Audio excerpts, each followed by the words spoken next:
So hello mga ka-farming, magandang gabi. So kumusta kayo? So sana okay lang kayo mga ka-farming. So nandito pala tayo ngayon sa ating babuyan. So meron tayong nanganak na inahin. So meron ng 10 na lumabas mga ka-farming. So ang ganda ng kanilang mga biik. So ipagpitas ko sa inyo yung mga biik niya. So yan mga ka-farming, yung mga biik niya. Mayroong mga kabang. So yun, may bagong labas. Ang laki ng kanyang mga biik mga ka-farming. So 10 na sila lahat mga ka-farming. So yan, tingnan nyo.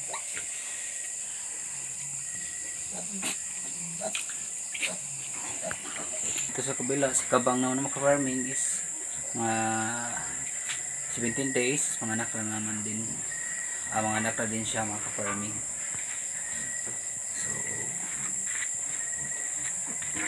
So yun, mayroon na naman tayong blessing.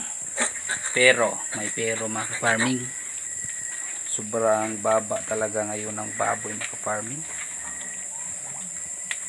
So ito yung pinakamahirap sa magbababoy ngayon, yung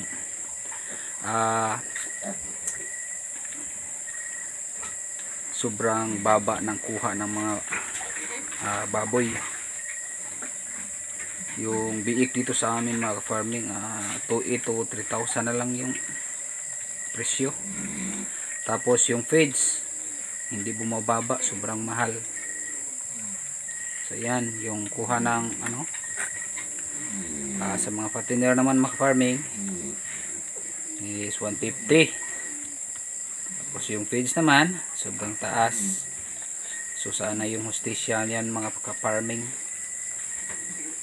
parang sarap ng sumuko sa pagbababoy dahil sa sobrang baba ng presyo. Tapos mahal yung mga feeds. So yan.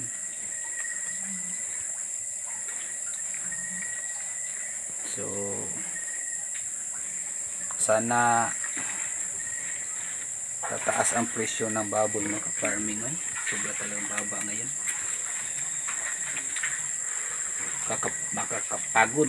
Nakakapagod mag-alaga. Mga muay-thai ka pa, tapos pag maibenta mo na, so yun, halos walang kita. Hindi mo kahago mga farming, wala lay bili.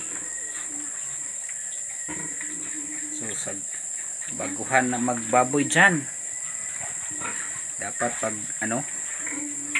papasok kayo ng negosyo, dapat alamin nyo muna bago papasok ng negosyo. Kung meron palang ibang negosyo maliban sa pagbababoy mga farming, is lilipat ako. Pero sayang naman yung mga baboy natin, mga inahin. Kaya patuloy lang tayo kahit mababa ang presyo. Baka sa susunod so inanira gyud yung mga mamuhig baboy, maingon na gyud nga sa susunod magkuwat ra gyud sa susunod. Kailan pa kaya kami makakita ng tamang-tama talaga, yung nasabi natin na kita ang pagbababoy. So tingnan yung nag-alaga ng mga baboy mga farming, ang laking utang yan. Nag-una ang utang, tapos kapag mabenta na, so halos walang matira sa iyong kita dahil pabayad lang sa utang. So ayan, sa umpisa pa dyan, so alamin nyo kung ano ba ang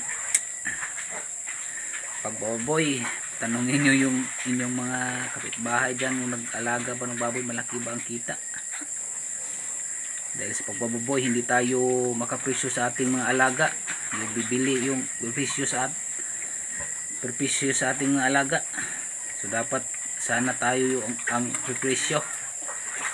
So pasensyahan nyo na yung mga Tagalog natin, masyadong hindi matuwid mag Tagalog. So sagul-sagulan na ito Bisaya mga ka-farming. So yan mga ka-farming, oh, ang ganda ng ating mga biik.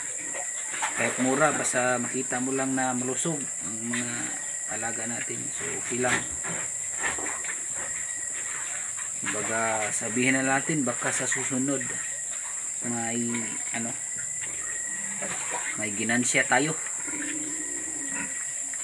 So ayan, so kapag mag-umpisa kayo mga farming, dapat kaunti lang muna. Dapat pag-aralan nyo muna ang pagbaboy kung may kita ba. Meron naman kita pero kaunti lang, kumbaga pugong-pugong lang sa pulso mga farming. So kapag mag-alaga kang baboy, parang nag-arkansiya ka lang dito.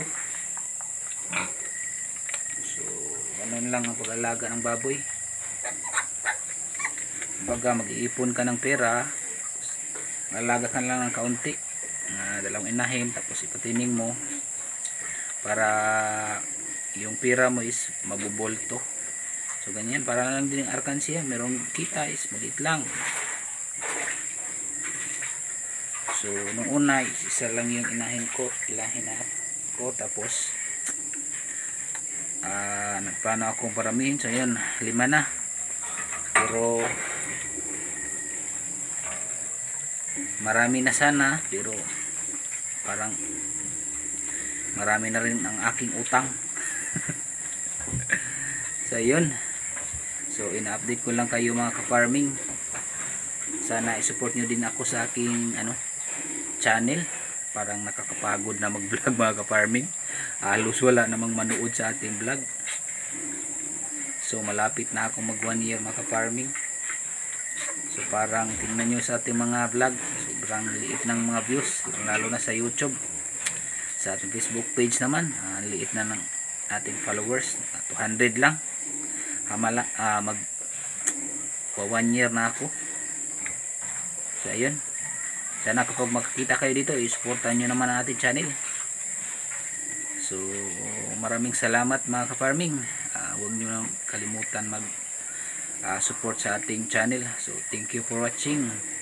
Bye bye mga ka-farming. Bye bye.